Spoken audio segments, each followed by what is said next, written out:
Good morning. Hello, my EAMC friends, and thanks for joining this discussion. We have assembled some super groovy people, and they are ready to solve all the problems of the world.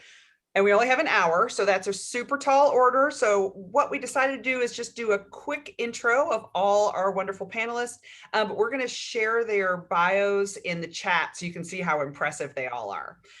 We have Michael Martin from Effect Partners, Red Tanner from Activist Management, Rosie Selle from Climate Pledge Arena, Kate Girotti from ASM, and your shy and quiet moderators today will be myself, Kate McMahon, and Nicole Neal from AEG's Global Touring.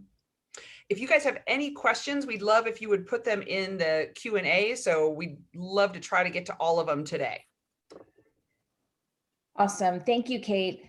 Michael, we'd actually love to start with you. Would you set the stage on this whole conversation for everyone and talk a little bit about some problems, solutions, and trends?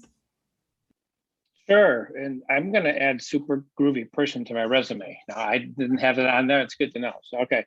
So I began this journey over 30 years ago when I started producing the annual nationally broadcast Earth Day concerts.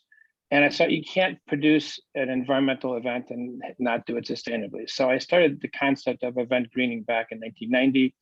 And then in 91, Steve Miller Band asked me to figure out how to tour green. So I created the EnviroRider, which is sort of the Bible for green touring that's been used for decades now. So, one of the things I would say is over these years, what have I learned? First of all, I'd say sustainability is not rocket science. It's pretty straightforward stuff, right? Anyone can do it.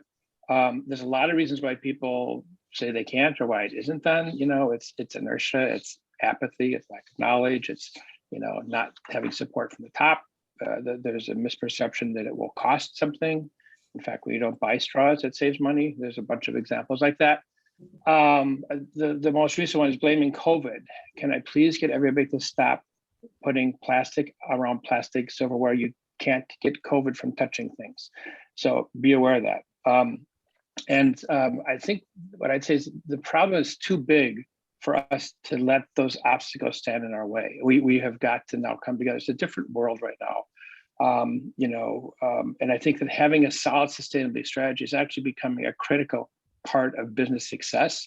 And that all of a sudden makes it much more interesting, right? So I think that one of the things to bear in mind is artists want to perform in venues that are doing it the right way and are living in this century, right? Communities are starting to demand it. Some of them are actually starting to charge a 25-cent surcharge for every single-use item that's being thrown out.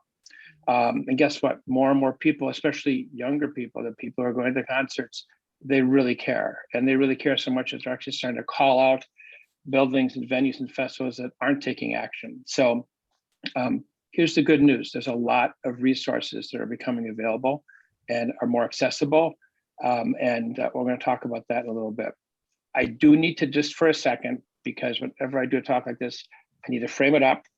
There's a little bummer news, but I'm going to say it so we all are motivated and inspired to just really jump into the action. So first of all, fan travel is the biggest impact. There's over 300 million fan miles traveled to concerts every year.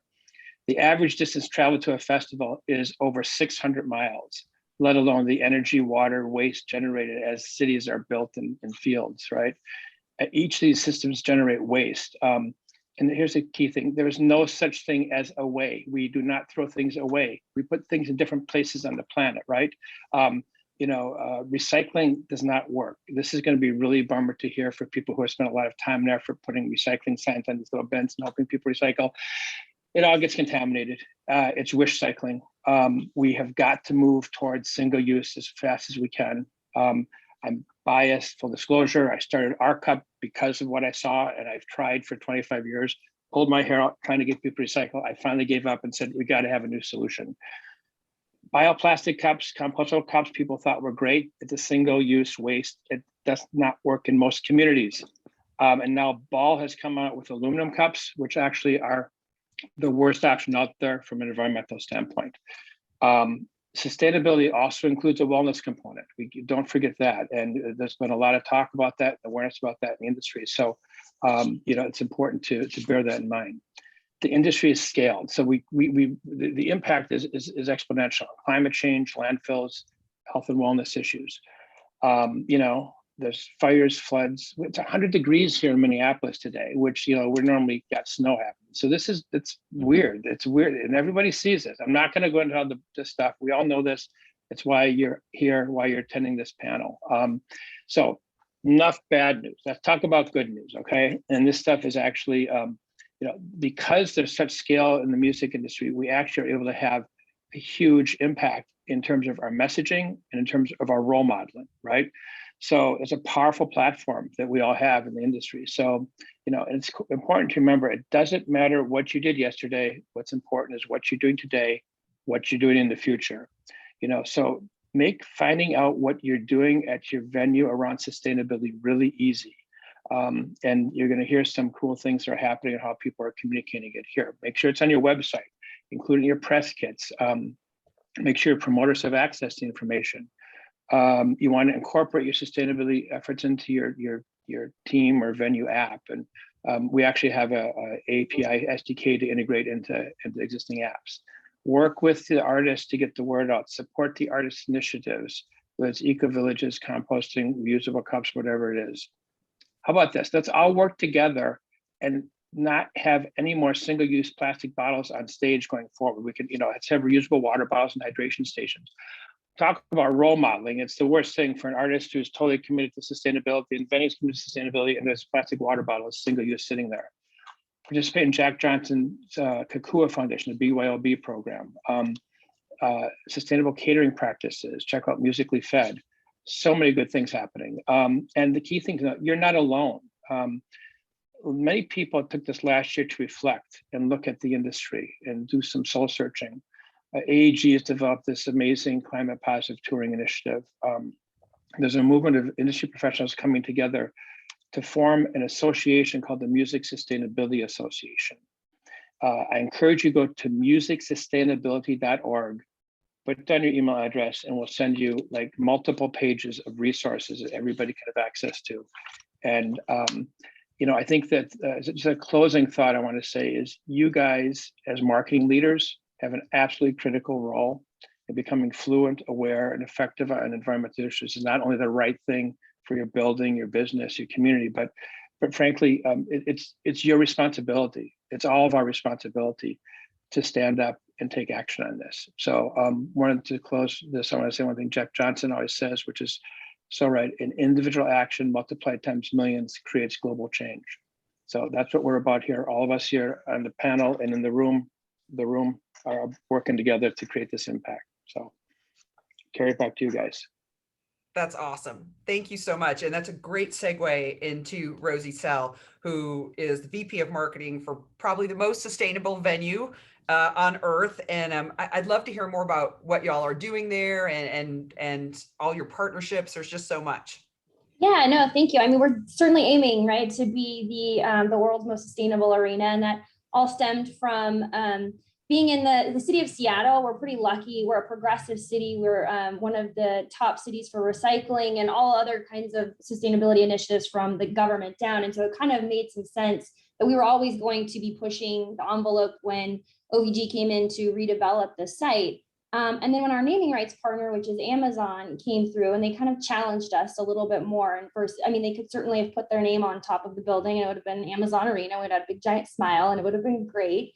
But they looked at it and said, how do we use this platform that Michael was speaking about? How do we use and harness the power of sports and entertainment to push the single largest threat to humanity, which is climate change? How do we push people to take action and use this platform in a different way? And so in 2019, they founded, with Global Optimism, they founded the Climate Pledge. And it's basically a group of companies, large companies, small companies, that are aiming to be carbon neutral by 2040, which is 10 years prior to the Paris Accord. So they looked at our building and they said, how do we do this at scale? We hired a really fantastic gentleman named Jason McLennan from McLennan Design, who kind of, he's the I think we've heard him say he's the Steve Jobs of sustainable building. So how do you take buildings and make them carbon zero? How do you do this at scale? And his big thing is, we've got the technology to do it. It's just the will. And so, we took all of the fossil fuels out of the building. So we're not cooking hamburgers on wood fire or natural gas. We cut the natural gas line at the edge of the property, and it is capped. We are not using any fossil fuels in the building. Zambonis, forklifts, dehumidification systems, everything is going to be powered by renewable energy, both on site. We're doing solar panels on our atrium, which is new, and our garages, and then renewable energy purchase offsite with our partnership with Amazon. So it'll be 100% renewable energy. I think Michael spoke on something that is really near and dear to our heart to becoming carbon zero, is that transportation of goods, services, and people make up for 70% of your carbon footprint. And that is with our partners, we're saying, well, we're going to offset that, because we can't remove that. We can't necessarily, we're going to push people to use public transit, which is a more carbon friendly transportation system. And we're going to do all those things, but there's simply going to be carbon right now that we can't remove. So we're going to offset it through credible offsets.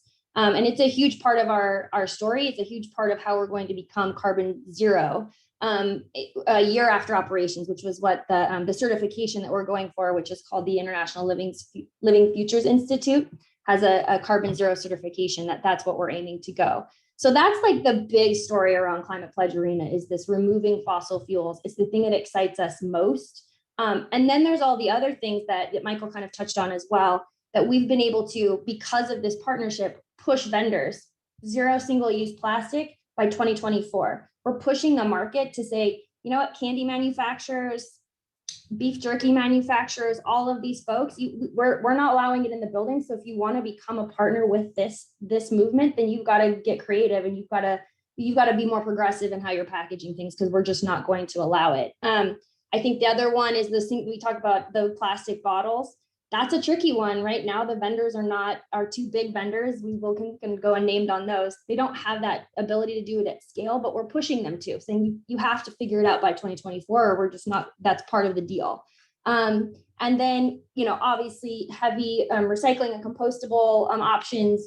And then water conservation. We're pretty lucky. Again, we live in Seattle. There's quite a bit of rain, but our roof, which we kept from the original structure from 1962, was actually designed and inspired by a Salish Coast rain hat. We're going to take the rain that falls on the roof, put it through a cistern, filter it out, and create the greenest ice in the NHL. So lots of different levels to it. I think one of the things that I am super proud of is you're doing it in partnership with people that want to become part of your platform, and you're just pushing everything forward. We don't have all of the solutions figured out, but it's that one step that you take that kind of opens up doors to all these others. That's awesome, Rosie. Thank you so much for that. Kate Girotti, we'd like to flip to you next. We know that you oversee a lot of venues, both old and new. Would you tell us about some of the great things that you've been able to accomplish? Sure. I mean, I think that sustainability can be scary for some people, right? They see it and they see everything the Climate Pledge Arena is doing. They see the Barclays Center has a green roof. They see LEED certification, but they don't have the budget. They don't have the resources, and they might not have the support from people at the top. But you can do a lot of things. And I also want to back up. A lot of times people are like, well, why is this marketing's job? Right. And it's because we are the voice of the venue. We are the ones communicating the initiatives to the fans to get them to support everything that we're doing, and in turn support the artists. It's not just, the artists, we're going to lose business if we don't start to follow these important steps, because the artists are all very climate positive and sustainability focused. Like probably everybody on this call has gotten a survey from somebody saying, hey, what are your sustainability efforts? This is really important to us. And they're asking that because they want to walk the walk and talk the talk. They don't want to say, hey, we're doing this, but to your point earlier, and then show up on stage with a plastic water bottle. So some of the things we can do as marketers are start communicating to the fans what we're doing at the building, right? Just from an email blast, a social media standpoint, hey, here's what you can do. Here's where you can park your electric car, right? here's what we're doing to make rideshare more attractive. You know, we talked yesterday about creating a more attractive waiting area, right? A lot of our clubs and suite and premium areas, they stay open an hour later and still serve food and alcohol to give the building time to clear out and give their VIP and premium customers an opportunity to stay later and enjoy themselves. Why aren't we doing that for people in rideshare, right? It eliminates a lot of that crush, that you know, people not wanting to stay in line. We've all been to a festival or a concert where we're like, oh, where's my Uber? I can't find it, this, that, or the other thing. How are we creating an area for rideshare people to hang out and have a good time after the show, you know, selling more merch, selling more food and beverage, because we know they have a safe way to get home. One of the things that I did when I first came to my my arena here in Arizona was I got rid of all the single-use plastic that we're using in our offices, right? I would go through, and every time I opened up a drawer to get a fork and knife or a spoon, it was all plastic. I said, no more, we're not ordering any of this stuff anymore. And I got approval to go to, you know, wherever, Home Goods or TJ Maxx. I got 2 boxes of silverware, and now everybody in the office uses silverware, they rewash it, and, you know, they put it back in the drawer. And that's a very small step, but imagine if 300 venues around the world were doing that same thing. It's going to add up to making a big impact. Another thing that one of the projects I'm working on right now is ticket stock. You know, we have all gone digital for the most part, and we all have boxes and boxes and boxes of ticket stock. What are we doing with that? Like, I don't want it to go in a landfill. So I'm trying to come up with creative ways to use that ticket stock. Are we printing, you know, mock tickets from the last 20 years that our building has been over and doing some kind of mural or Instagrammable moment in our venue? Am I working with a tour, for example, where the audience scales a little bit older and they are, you know, they want that keepsake, and selling a ticket to that show for $5 once they're in the building, right? To use that ticket stock, they're going to keep it as a keepsake, but then that $5 is going to go back and plant a tree for, you know, for whomever, or go to a food bank or whatever the artist wants it to go to, and really kind of put that back into the environment locally. You know, we all have thousands of boxes of ticket stock lying around. Imagine if that went in the landfill. What can we do with that to make sure that it doesn't just go in the trash? Water bottle refill stations at your arena. Water bottles are the #1 seller at my venue, and it makes me very upset. But you know, one of the things that we've also talked about is when your food and beverage contract is coming up, working with your team at the local and at the national level to say, hey, here's our standards moving forward.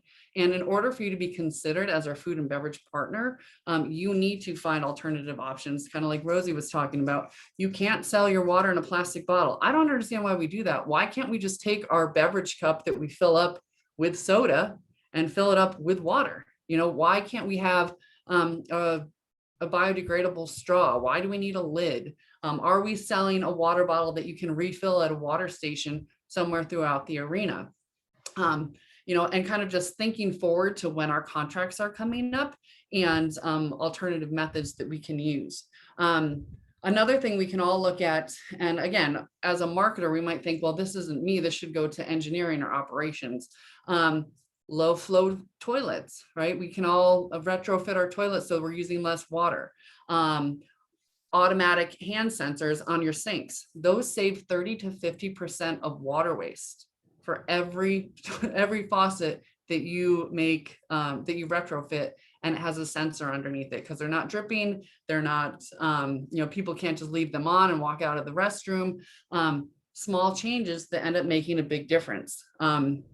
You know, and you can also do fun things and make it a PR activation. Target Center in Minneapolis, they just got some great coverage this week because they put some beehives on their roof. You know, they have a green roof and they put beehives on there, you know, taking up space that they put the arena from the ground, and they put, you know, nature back up on top to replace what they had taken from the earth. So, you know, those are little types of examples of things that you can do.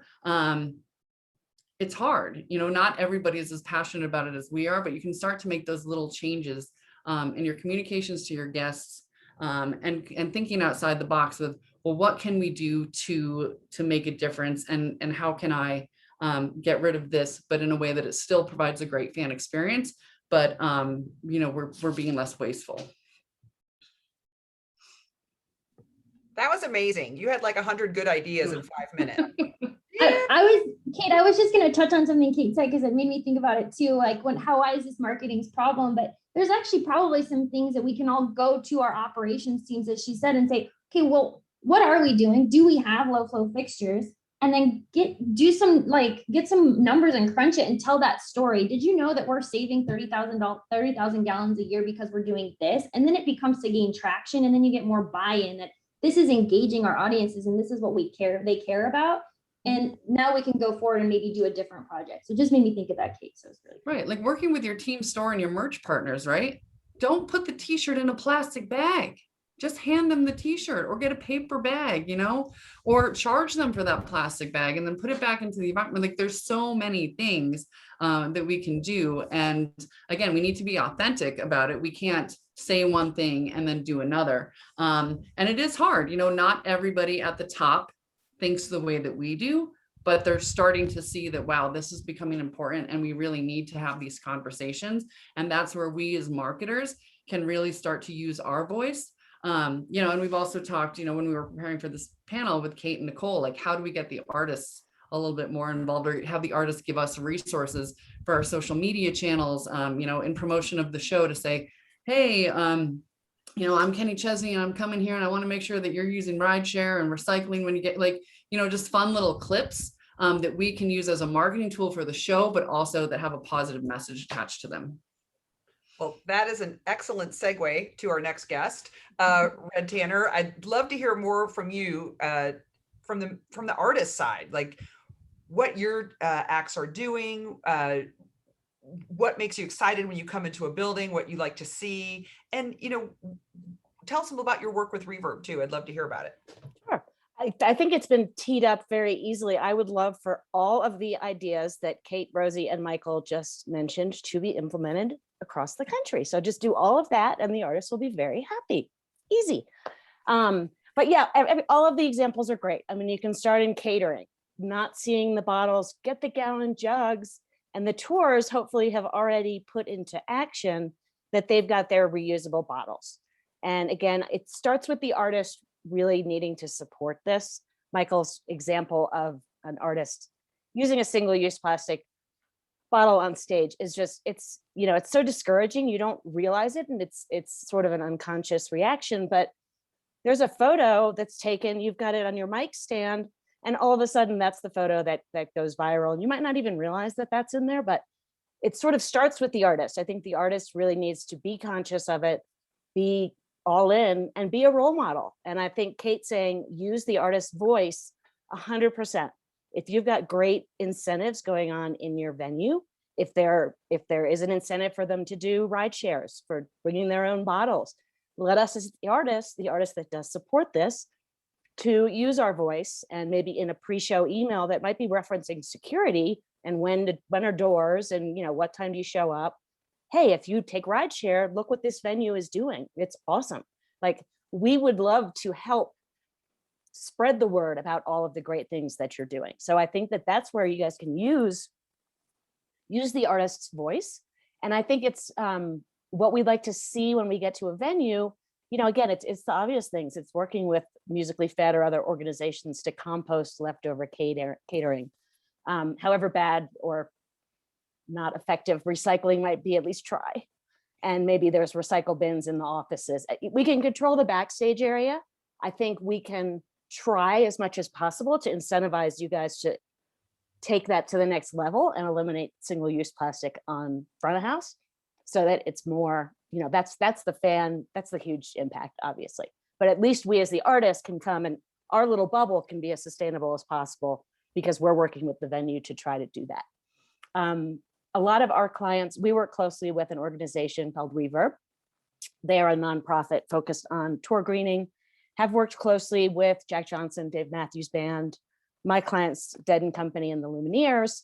And a lot of the, you know, we have the advantage of, you know, being the larger acts that can bring a rep on tour with us and literally help us with that greening backstage.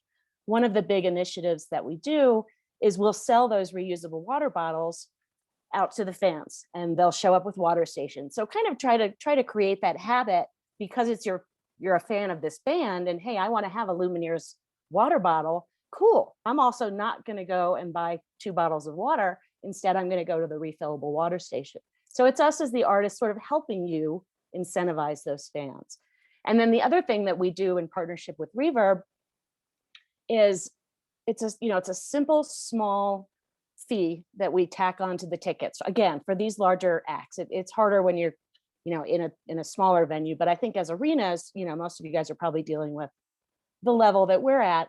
Add $1, add $2, we were able to offset 150% of all band travel, crew travel, fan travel, and operations of the arena simply with a small ticketing fee. And it's really, the fan is not going to notice it. The fan is going to appreciate it. And I think, as it's been said before, especially the younger fans are going to expect it.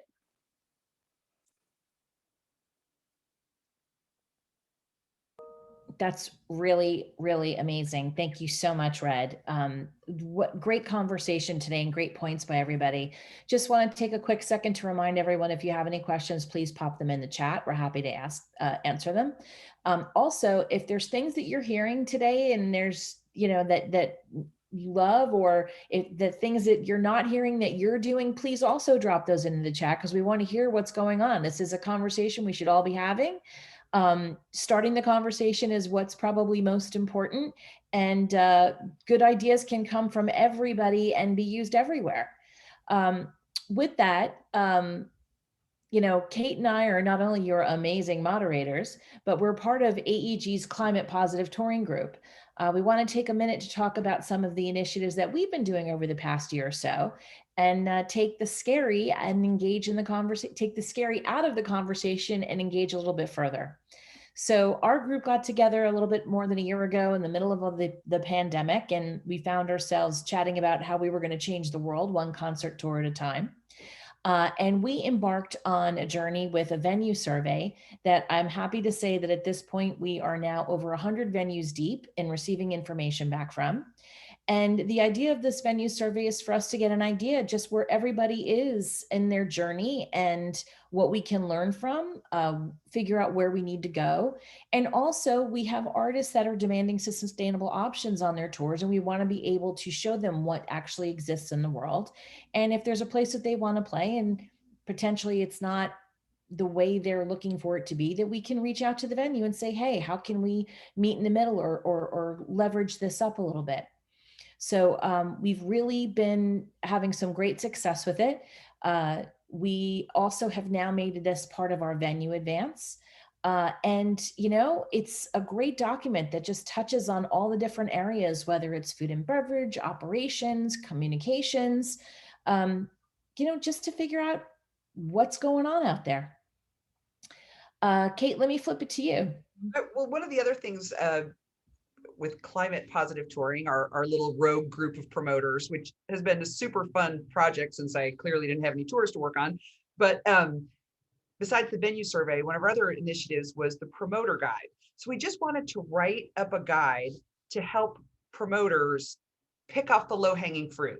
Like, what can you do at every show that's low cost or no cost? How can we just pull together all the best practices and share them so we all get on the same page? I think there's always been maybe some resistance, like, oh, I don't need another job. I've got 42 jobs on show day, but we can do this. And we just wanted to document everything and just make it as simple and turnkey as possible. So those are two of our big initiatives. And then Nicole, you were talking about what we're doing with our own company. Yeah, it's really interesting. You start to have a conversation, then you start to talk with more people, and you find out, like, even in your own organization, our different business units have been so far, have been having these conversations a long time. Our festivals are actually pretty far down that road. We have a division in our company called One Earth that has been dealing with all the sustainability initiatives on the facility side, and we basically started to pull everybody together to have larger conversations. And, it kind of grew from there. So, like, depending on how your organization is structured, whether you're a lone arena or part of a group, whether you're in marketing, whether you're in operations, I think it's just starting that conversation. And what we've been finding is that everybody wants to talk about it. It's pretty amazing. Yeah, segueing into that. So for some of our first meetings with climate positive touring, we kind of came up with our initiatives, and then we just decided that we wanted to have speakers, which was basically a way for getting a whole bunch of interesting people together and just yabbering. And the yabbering was fascinating, just to find out what people are doing and what roads are going down, and why aren't we doing that? So we had panels with Live Nation and Warner Music, Wasserman, A Greener Festival. All these people took time to just come talk. And so I just want to encourage you to start those conversations with people and learn and grow, and then find out where you can help each other as well. I have all these notes. Sorry, all these things I want to say. I just don't want to waste my precious time. Rosie, at one point we were talking about your partnerships. Is there anything else you wanted to share on that level? Because I know partnerships are a big part of what y'all do. Yeah, no, I think going kind of back to, sustainability, like Michael said, sustainability costs too much, right? It's an expense, and it's something that you're going to have to, carve out of other budgets, for example. And I think what we've found has been really interesting is the doors it actually opens to companies who want to be associated with sustainability efforts in a meaningful way that never would have thought to come into our space, because we traditionally have not been, at the forefront of sustainability in live entertainment. So, whether it's bamboo plate companies that have never, ever even thought about coming in, because that's what we're going to be probably doing is bamboo plates, but something like that, like companies that would not have thought to even come into our space are now like, oh, I'm going to be spending some money. I want to put my name on that because you guys are doing something that other people aren't doing. And so it actually opens up some doors for new revenue. And I think that's a way to also, again, as Kate said, getting some buy-in from the top, because we're all still, for-profit businesses, and we still have to drive revenue. So you can take your story, doing it in a meaningful way, and actually bring in new people that are have never really been interested in it before.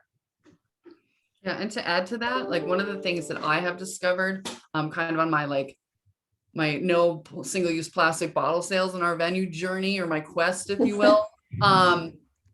Because a lot of the major beverage partners don't offer a sustainable option right now, there are some loopholes that you may be able to get out of that portion of the contract. If you have a relationship with Boxed Water, or, you find another partner that has a more sustainable initiative, there are times that you can get out of the contract because they don't fit that category. So don't be intimidated by your partner saying, oh no, well, we don't have that, so you have to use this. Do what feels right, and use the resources that you have. We're not going to solve the issue overnight, but the more these conversations come up, the more that our partners are going to know that it is a big initiative. And it's going to take all of us at the venue level to have those conversations, for them to say, wow, I'm hearing this from every single one of my partners. We really need to do something about it. Well, and on that note, talking about partners and just like, widening the circle a bit more, Kate, you started to talk to us a little bit yesterday about engaging the community. Is that something you could take us a little deeper into? Yeah, I mean, we want everybody to feel good about what we're doing, right? Because we are an active part of the community. We don't just want people to say that we're sitting here just taking their money, wanting them to come here and not giving anything back. One of the things that we talked about with Red was about like artist gifting, right? Nobody wants another jersey. We all love to give them. Some people may request them, but the guys that have been on tour for a long time, they don't want another artist jersey. So rather than doing a gift and spending money on that, can we spend money to, I think the example is plant a tree in the local park, or donate to a local food bank? What are you doing at the local level to make a difference? And Red, I don't know if you could talk a little bit more, because I think sometimes from the venue side, if we don't have a huge artist gifting budget, which many people don't, you don't want to say, hey, we've made a donation in your name, but it's only $500, and have the artist feel like we don't value that partnership. What would you say is the right way to go about that Do we give a monetary value to it, or do we just say, hey, we've made a donation in your name, so that nobody gets in an uncomfortable situation? I don't think you necessarily have to monetize it. I think it's the thought that counts. And I think from our side, again, we're talking about the larger acts, of course, but they have so many different jerseys, and it's not something that you're necessarily going to wear. So people have closets full of jerseys, and it's very, very much appreciated. But I think in this day and age, it'd be so much more appreciated if it was something like what you mentioned, like we have planted 5 trees or 100 trees, or we just have planted trees in this park. We have a partnership with this local park, and we're growing this park. And by the way, trees are great for climate change. So we are on your behalf helping save this environment, because what we as artists like to do, especially with our partnerships with Reverb, we'll bring in other, outside organizations, and we want to make a donation potentially on a national level, but we also don't want to run into a local market and leave. We like to leave an impact locally as well, whether that's not necessarily something sustainable. If the artist, for example, with the Lumineers, they were very incentivized to bring awareness to hunger, to addiction. So we wanted to make sure we had a national organization, but then also we found an organization in every single local market and helped give back. So I think it's kind of a comparison of how we as the artists, we want to make sure that we are leaving a positive impact when we leave. And I think that's a perfect way to do it. It doesn't cost you that much. You don't necessarily have to spend 20 grand on trees, $500. And the artist knows that you care. And I think that's the other thing that we come away with is all of these great programs you're doing. The marketer should make sure that we know, because, hey, that's great. And you know what? Next time I'm in Seattle, I'm going to pick Rosie's venue because I know how cool it is and how, not that it's my decision, not that it's my decision, but I think it's just make people aware of all these great programs that you guys are implementing, whether it's, the extreme that Rosie's able to do, or just these smaller examples that Kate has given, some of the older venues. How can you still, without spending millions of dollars, do these great programs, make the artists aware, and the artists are going to care and they're going to share. Yeah, and Roundup for Charity, we haven't even talked about. A lot of venues do use them as with your food and beverage partner. If there's tax on your food and beverage, or everything comes to XYZ dollars and 50 cents, people can round up that additional 50 cents to charity, and you can use that as a component to say, hey, our Roundup for Charity goes to X or Y, right? And it can be used for whatever initiative is taking place at the time, whether it's it's a green initiative or a hunger initiative. There's so many things you can do. I mean, a lot of us here within this organization, we didn't have a lot going on at our venues for COVID, and we did food drives, or we worked with the local food banks and had drive-through food pickups in our parking lots, or hosted blood drives. Like all these little community initiatives, they add up to a big change in our communities, and they make people feel good about us being in the market as well. That's awesome. One of the things you said before about the thing that did at Target Center here in Minneapolis, something I think is you can create things that are unique to your situation, right? There's some innovations that are out there that you can bring in, and again, role model. We did a project which we actually had a concert that's powered in hydrogen fuel cells, right? Never been done before, and generated a lot of attention. For you too, after we reduce the CO2 emissions as much as possible, there's still some that need to be offset. So we created a unique offset that was in brand for them, going into Africa and protecting forests and providing water filters and so forth. There's ways that you can take any sort of issues, problems you have, and come up with some innovative, creative ways to address it. So I think some of the ideas that everybody's talking about are really exciting. And you look at where the trends are going in this area, and there's so many possibilities. And as I said earlier, with more and more, what's amazing to me is to see the industry coming together and collaboration and best practice sharing. And that's how we are going to be able to create the systemic change that the industry needs. And I think that creativity and innovation in these spaces are going to be critical. One other thing I want to say while I have the floor, I saw everybody's faces when I dropped the recycling bomb get really bummed out, because I know this is sort of like everybody's been trying to do this. So I assume that's the case. And so I just want to step that back a little bit for a second. I'm not some sort of, I did say I was a crazy guy in the corner, but I'm not a nut job. I mean, I get that there's a certain amount that people can do, and I realize not everybody can do your reusable cups and everything. So the point I'm saying is that if your community has MRFs where they actually will, which is you know, the way that you can separate recycling, it can be okay to have recycling. Just know that you know, live events, you're not going to get clean streams. So the ideal way to do it is hand sorting. And I would really encourage as many people as possible to think about how you can get hand sorting set up in your facility, working with groups and so forth. So I just wanted to, I don't want to be buzzkill about recycling because I know we've been trying to do it. So. I think there was a question from Cindy on grassroots. I had a couple of thoughts. I'm sure Kate has all of the great ideas, but I totally hear you, Cindy, because it is one of those things, like, how do we get out into these grassroots areas and get our message out? And I think we're living in a world now where digital, I'm like, I don't know if anyone else is so excited with the return of the QR code. I do think that is at least one thing we can say has, I hope sticks around after COVID, is the return of the QR code. But I also, I have it on my list of things to request for a grassroots team. Our street team is these backpacks that are battery powered, and they have signs on the back of them, and they can do programmed signs. So you've got your street team out there, and you can take pictures of them, and they're just really, really cool looking. So there's some other really cool things that you can do outside of just paper handbills. I think I'm like obsessed with anything projection, and projection is becoming a lot more reasonable than it has been in past years. And so, you know, working with an event or a festival, something that you're wanting to get your message out in front of those people, and using lighting and projection to do the same thing that you would do with a bunch of posters all across a wall is something that you could also look into.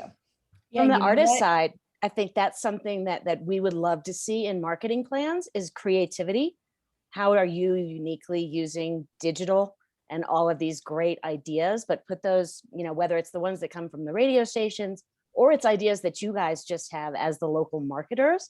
I think seeing that from the artist perspective, as we're approving marketing plans, it's just going to make your venue stand out more if you've got these great ideas like projection, et cetera.